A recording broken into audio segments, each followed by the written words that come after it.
নমস্কার। বেদান্ত এলিং প্রচার পর্বে আপনাদের সকলকে স্বাগত। আমাদের জীবনযাত্রা প্রণালীর মধ্যে যে সনাতনী ভাবধারা ঢুকে পড়েছে, তার যে সুমিষ্ট গন্ধ আমরা পাচ্ছি, তার জন্য সকল ঐশ্বরিক শক্তিকে কোটি কোটি নমস্কার, কোটি কোটি প্রণাম এবং প্রত্যেক জীবজগতের যে শান্তির বার্তা বহনকারী মানব কুলকে অসংখ্য ধন্যবাদ। আমাদের মনে এই প্রশ্ন বারবার উঠেছে যে ভগবান আমাদের সৃষ্টি করেছেন, তিনি আমাদের এই বিশাল সুবিশাল মহাজাগতিক বিশ্ব ব্রহ্মাণ্ডের এক ক্ষুদ্রাতি ক্ষুদ্র অংশ এই পৃথিবী মাতার বুকের মধ্যে সীমিত ক্ষমতার দ্বারা সীমাবদ্ধ করে রেখেছে। এই সীমাবদ্ধতার কারণ অনুসন্ধান হয়তো আমরা অনেক করার চেষ্টা করেছি, কিন্তু মনের মধ্যে সকল প্রশ্নের যে উত্তর, সেই উত্তর কিন্তু আমরা আশানুরূপ পাইনি। আমরা দেখেছি যে এই সুবিশাল মহাজাগতিক বিশ্ব ব্রহ্মাণ্ডে এক স্থান থেকে অন্য স্থানে যেতে গেলে আলোর গতিবেগ, এই আলোর গতিবেগে যদি যাওয়া সম্ভব হয়, তাহলে আমরা এই মহাজাগতিক বিশ্ব ব্রহ্মাণ্ডের এক জায়গা থেকে অন্য জায়গায় অতি সহজে পৌঁছতে পারব এবং এই আলোর গতিবেগেও আমরা যে দূরত্ব অতিক্রম করব, তাও বিশ্ব ব্রহ্মাণ্ডের মহাজাগতিক বিশ্ব ব্রহ্মাণ্ডের ক্ষেত্রে খুব সামান্য অংশই আমরা নির্দিষ্ট যে মানব রচিত সময়ের সংখ্যা, সেই মানব রচিত সময় সংখ্যার মধ্যে সামান্যতম অংশই হয়তো পরিভ্রমণ করতে সক্ষম হবে। তাহলে ভগবানের যে অসীম শক্তি, সেই অসীম শক্তির দ্বারা উনি এই জীবকুল বা মানব কুলকে সামান্য অতিরিক্ত শক্তি প্রদান করতেন, তাহলে হয়তো আমরা বিশ্ব ব্রহ্মাণ্ডের অনেকখানি অংশ পরিভ্রমণ করে অনেক কিছু জানতে পারতাম বা অনেক কিছু অধিকার করে নিতে পারতাম। কিন্তু ভগবান তা করেননি। কেন করেননি?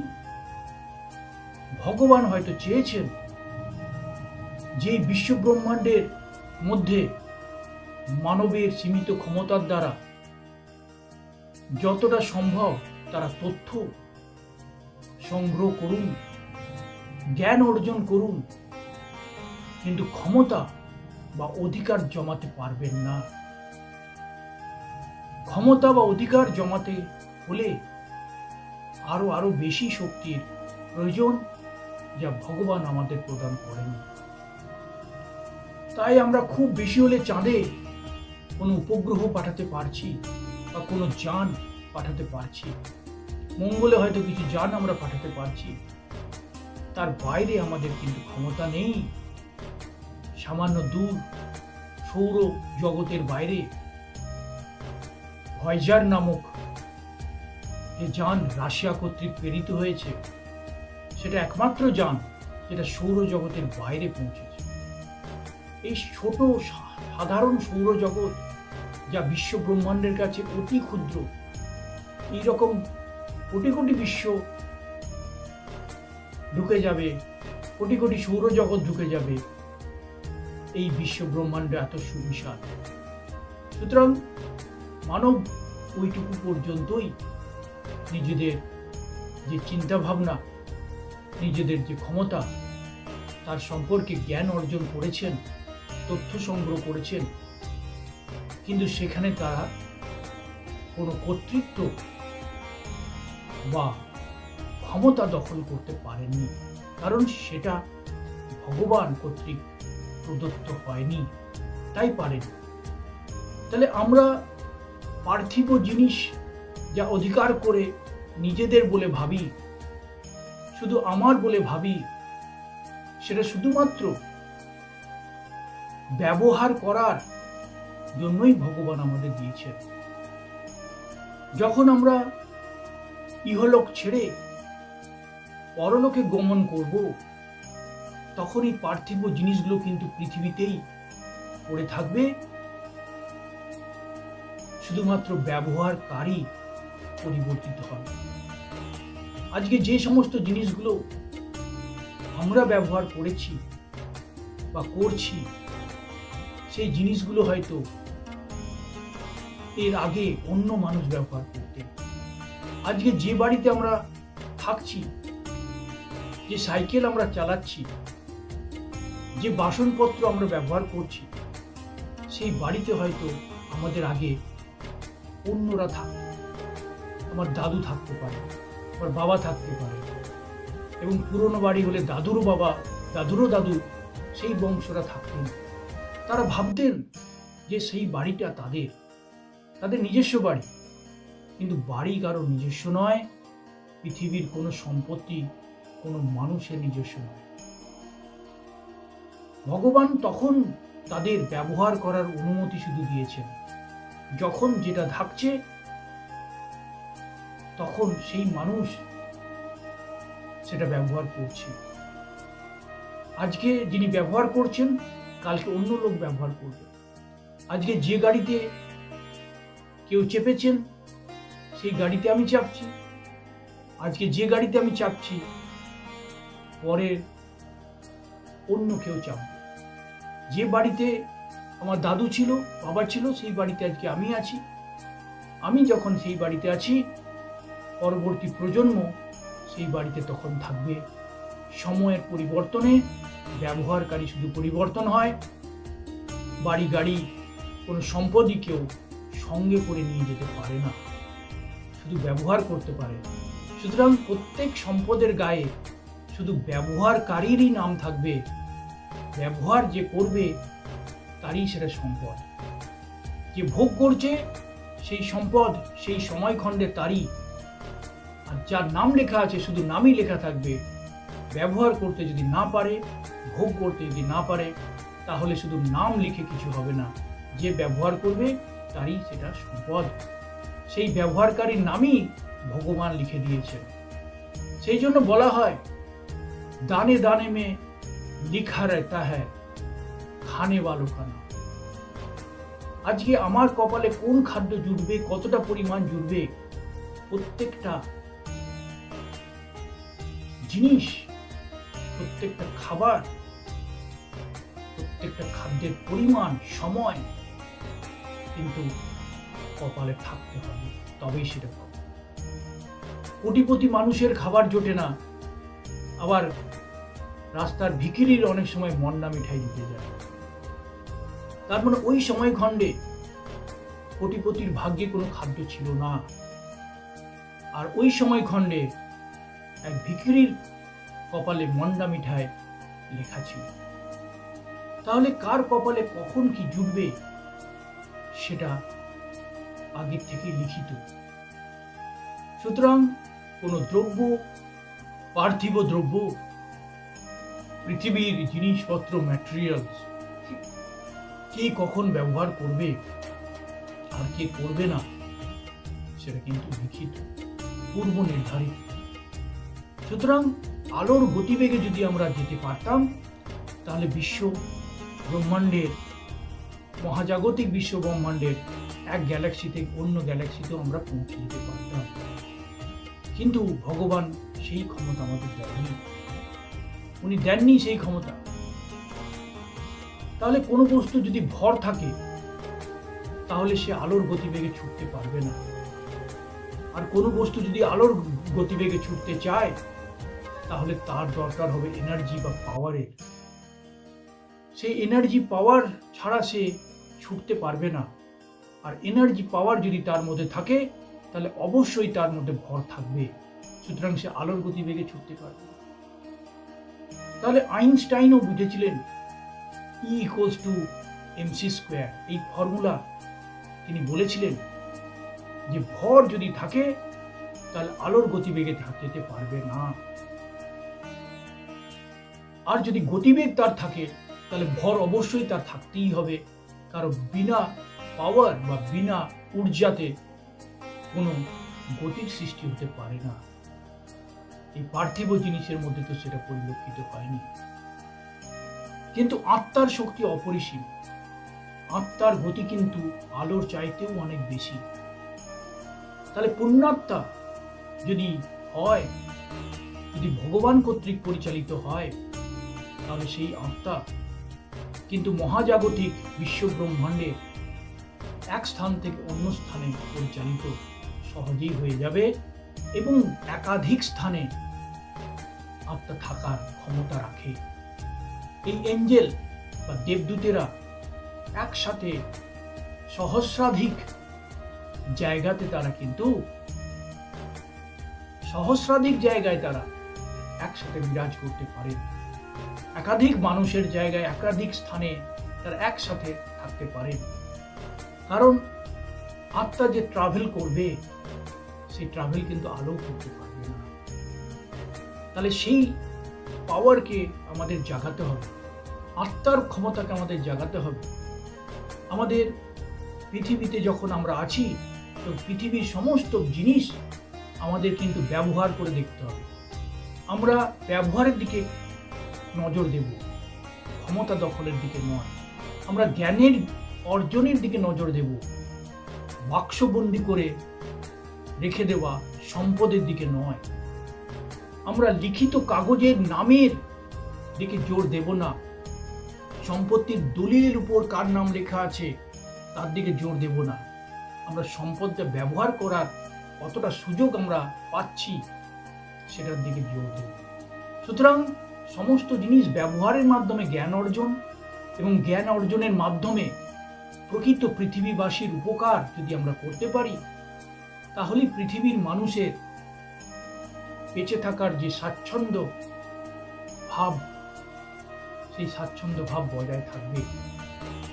আর যদি আমরা ব্যবহার না করে সবকিছু তালাবন্দি করে নিজের করে নাচতে থাকি, তাহলে সেটা নিজেরই থেকে যাবে আর তালাবন্দি থেকে যাবে। আর কখন তুমি চলে যাবে কোথায় সেটা কেউ বলতে পারবে না। হয়তো কোনো প্রজন্মে এসে সেটা ভোগ করতে পারবে, আবার নাও পারতে পারে। সুতরাং ব্যবহারই শেষ কথা বলে। সম্পদের প্রকৃত ব্যবহার, সম্পদের সর্বোৎকৃষ্ট ব্যবহার সবকিছুই শিখতে হয়। আর শিখতে হলে জ্ঞানের দরকার হয়। আজকে আমার কাছে বড় গাড়ি আছে, আমি চালাতেও জানি না। আমাকে চালাতে গেলে ড্রাইভার খুঁজে আনতে হবে, ড্রাইভার রাখতে হবে, তাহলে আমি গাড়ি কিনতে পারি। কিন্তু চালানোর জন্য আমার জ্ঞানের দরকার হবে। আমার কাছে ক্রিকেটের খুব দামি ব্যাটস আছে, খুব দামি বল আছে, কিন্তু আমি ব্যাট চালাতে পারি না, বল মারতে পারি না, বল করতে পারি না। ক্যাচ নিতে গেলে পড়ে যায়, বল করতে গেলে ওয়াইড বল হয়ে যায়, নো বল হয়ে যায়, উল্টো দিকে চলে যায়। ব্যাটের পর ব্যাট ঘোরায়, একটাও বল কিন্তু মারতে পারি না। তাহলে আমি দামি ব্যাট কিনতে পারি, কিন্তু ক্রিকেট খেলা আমি কিনতে পারি না। শিখতে হয়। তাহলে জ্ঞান হচ্ছে সর্বোৎকৃষ্ট, ম্যাটেরিয়ালের থেকে অনেক বেশি। কিন্তু তোমার কেনা ব্যাটেই কোনো গরিব ঘরের ছেলে এসে পরপর ছক্কা হাঁকবে, চার মারবে, কিন্তু ব্যাটটা তার ছিল না। খেলা শেষ হলে সেই ব্যাটটা নিয়ে তুমি বাড়িতে নিয়ে চলে আসবে। তাহলে তুমি কি হলে? তুমি ব্যাটের বহনকারী হলে, তুমি বলের বহনকারী হলে, তুমি কিন্তু খেলা শিখলে না। আর যার ব্যাট নেই, বল নেই, সে তোমার ব্যাট বলে খেলা শিখে আজকে স্টেডিয়ামে, ইন্টারন্যাশনাল স্টেডিয়ামে ওয়ার্ল্ড কাপকে চান্স পেয়ে গেল। তোমার কাছে বই আছে, তোমার কাছে দামি দামি বই কিনেছো, বিভিন্ন মানে বই কিনে নিয়েছো, অঙ্ক সলভ করা বই কিনে নিয়েছো, প্রশ্ন বিচিত্রা কিনে নিয়েছো, উত্তর বিচিত্রা কিনে নিয়েছো, কিন্তু কিছুই করতে পারো না, একটা অঙ্কও মেলাতে পারো না। বারবার তোমাকে বাধা প্রাপ্ত হতে হয়, একটা লাইনও পড়তে পারো না। তাহলে বইয়ের রাশি, ব্যাগের রাশি, পেনের রাশি রাশি তুমি জমিয়ে ফেলেছো, কিন্তু লিখতে গেলে তোমার বানান 5টার মধ্যে 4.5টে ভুল হয়।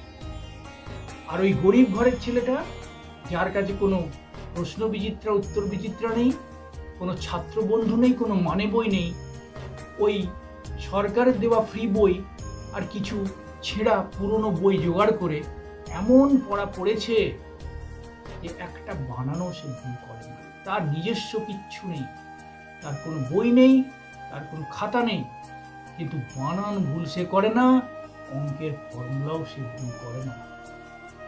তাহলে জ্ঞান অর্জনই হলো শেষ কথা। প্রকৃতি থেকে কিভাবে জ্ঞান অর্জন করব সেটাই শেষ কথা। আর প্রকৃতি থেকে কিভাবে জিনিসপত্র নিয়ে ব্যাগবন্দি করব, বাক্সবন্দি করব, আর আলমারিতে গুছিয়ে গুছিয়ে রাখবো, তাহলে কিন্তু তুমি সর্ববৃহৎ বোকা। ফুল, গ্রেটফুল, মহৎ বোকা হিসেবে থাকবে। তুমি নিজের মনে মনে খুশি হবে যে আমার আলমারিতে সুন্দর সুন্দর জামা কাপড় আছে, কিন্তু আমি সাজতে জানি না। আমি নিজের স্বাস্থ্যকে এতই খারাপ করে ফেলেছি যে কোনো জামা কাপড় পরলেই আমাকে মানায় না। কিন্তু কোনো একটি গরিব ঘরের সন্তান নিজেকে এত সুন্দর করে রেখেছে যে একটা কারোর দেওয়া জামা কাপড় পরলেই তাকে সুন্দর মানায়। সুতরাং নিজের স্বাস্থ্যকে সুন্দর করো, নিজের বুদ্ধিকে সুন্দর করো, নিজের জ্ঞানকে সুন্দর করো। জিনিস কিনে আর জিনিস জমিয়ে কোনো লাভ নেই। অনেকে গান শেখে, গান শেখার নামে কিছু যন্ত্রপাতি কিনে নেয়, বাদ্যযন্ত্র, হারমোনিয়াম কিনে নিল, গিটার কিনে নিল, তবলা কিনে নিল, বিভিন্ন ওয়াইফাই স্পিকার কিনে জোরে জোরে গান বাজিয়ে দিল। দুদিন বিভিন্ন বড় বড় টিচারের কাছে, সঙ্গীত যে শিক্ষক শিক্ষিকার কাছে গিয়ে গান শেখার অদম্য চেষ্টাও করল। তারপরে তার আর ইচ্ছে লাগছে না, ইচ্ছে হচ্ছে না। সে একটুখানি গান চেষ্টা করলো, একটুখানি কালকে চেষ্টা করলো, কিন্তু সে বাদ্যযন্ত্র দামি দামি কিনে নিয়েছে, ঘর ভর্তি তার হারমোনিয়াম আর ডুগি তাবলার গিটার নিয়ে তার রঙ্গমঞ্চ সাজিয়ে নিয়েছে। আর ওই গরিব ঘরের সন্তানটা, যার হারমোনিয়াম কেন, একটা ছোট বাঁশ দিয়ে তৈরি 10 টাকার বাঁশিও নেই, কেনার সামর্থ্যও নেই, কেউ কিনে দেয়নি, সে যখন গান গায়, সে যখন রাস্তায় ট্রেনে বাসে গান গায়, কোনো বাদ্যযন্ত্র ছাড়ায়, তখন কিন্তু মানুষ ফিরে ফিরে তাকায় আর বলে, আরেকটা গান করো বাবা, আরেকটা গান করো। তোমার গানের মধ্যে যা আন্তরিকতা আছে, যা সুর আছে, তা বড় বড় গান করা শিল্পীর মধ্যেও নেই। সুতরাং জ্ঞান অর্জন শেষ কথা বলে। ম্যাটেরিয়াল অনেকেই কিনে নিতে পারে, টাকার বাহুল্য অনেকেরই থাকতে পারে, কিন্তু জ্ঞানের অর্জনই হচ্ছে গুণবত্তা। জ্ঞানার্জনই শেষ কথা বলবে। জ্ঞানের মাধ্যমেই মানুষ বিকশিত হবে, জ্ঞানের মাধ্যমেই মানুষ একে অপরকে সাহায্য করতে পারবে, এবং জ্ঞান অর্জনের মাধ্যমেই মানুষ নিজেকে উদ্ভাসিত করবে। মানুষের মধ্যে অহংকার বোধ জন্মাবে না, মানুষের মধ্যে এমন জ্ঞান থাকবে, সে বিপদগামী হবে না। অপকর্ম করার আগে তার মন তাকে সায় দেবে না। সে ভাববে যে কাজটা আমি করব সেটা আমার পরিবারের, দেশের মানুষের, পৃথিবীর মানুষের কাজে লাগবে, তো সেটা মানুষ দেখে আনন্দ পাবে বা কোনো উপকারে আসবে, সাধারণ মানুষের উপকারে আসবে বা তারা আনন্দ পাবে, সেই ধরনের কাজ করি। তাহলে সময় কিন্তু ফিরে আসে না। যে সময় একবার পেরিয়ে গেছে সহজে তা কিন্তু ফিরে আসবে না। আজকে যে ক্লাস 6-এ পড়ছে কালকে সে 7-এ হয়তো উঠে যাবে, যে ক্লাস 8-এ পড়ছে সে ক্লাস 9-এ হয়তো উঠে যাবে, কিন্তু 7 থেকে 6-এ কিন্তু সে আর ফিরে আসবে না, আর 9 থেকে 8-এ উঠে ফিরে আসবে না। কিন্তু 8-এর বইগুলোতে যে জ্ঞানের কথা ছিল সেগুলো সে আর চাইলেও কিন্তু রপ্ত করতে পারবে না, আর 6-এর বইগুলোতে যে জ্ঞানের কথা ছিল সেগুলো চাইলেও সে রপ্ত করতে পারবে না। তাহলে তার জীবনের একটা মূল্যবান সময় সে নষ্ট করে দিল। কিন্তু গরিব ঘরের ছেলেটি, যার কাছে হয়তো মোবাইল ফোন নেই, দামি দামি মোবাইল ফোন কিনতে পারেনি কিংবা মোবাইলে নেট ভরতে পারেনি, তার জন্য সেটা অভিশাপ নয়, আশীর্বাদ হিসাবে কাজে এসেছে।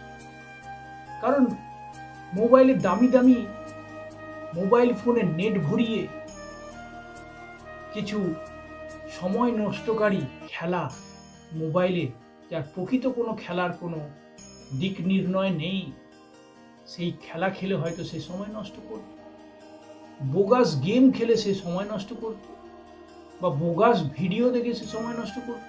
ফলে প্রকৃত জ্ঞানার্জন তার পক্ষে করা সম্ভবই হতো না। বরঞ্চ এটা ভালো হয়েছে, তার কাছে কোনো মোবাইল ফোন সে পায়নি, নেট ভরানোর টাকা পায়নি, ফলে সে প্রকৃত জ্ঞানার্জন করেছে। সে স্কুলের দেওয়া বইগুলো খুঁটিয়ে খুঁটিয়ে পড়ে প্রত্যেকটা বানান নিখুঁত শিখেছে, প্রত্যেকটা জিনিস শিখেছে, বিজ্ঞানের জিনিসগুলো ভালোভাবে পড়ে নিয়েছে, অঙ্ক বিজ্ঞান এর ফর্মুলাগুলো শিখে ফেলেছে। ফলে তার জীবনের সমস্ত কিছু যে শিক্ষা তা প্রকৃত শিক্ষা হয়েছে। সে বল নিয়ে কিছুটা দৌড়ে খেলেছে, ফলে তার স্বাস্থ্য ভালো আছে, তার সহজে ঠান্ডা লাগে না, কারণ প্রতিদিন সে মেহনত করে, দৌড়াদৌড়ি করে, খেলে, খাবার তার সহজে হজম হয়ে যায়, মনের মধ্যে কোনো দুরাশা দুশ্চিন্তা আসে না।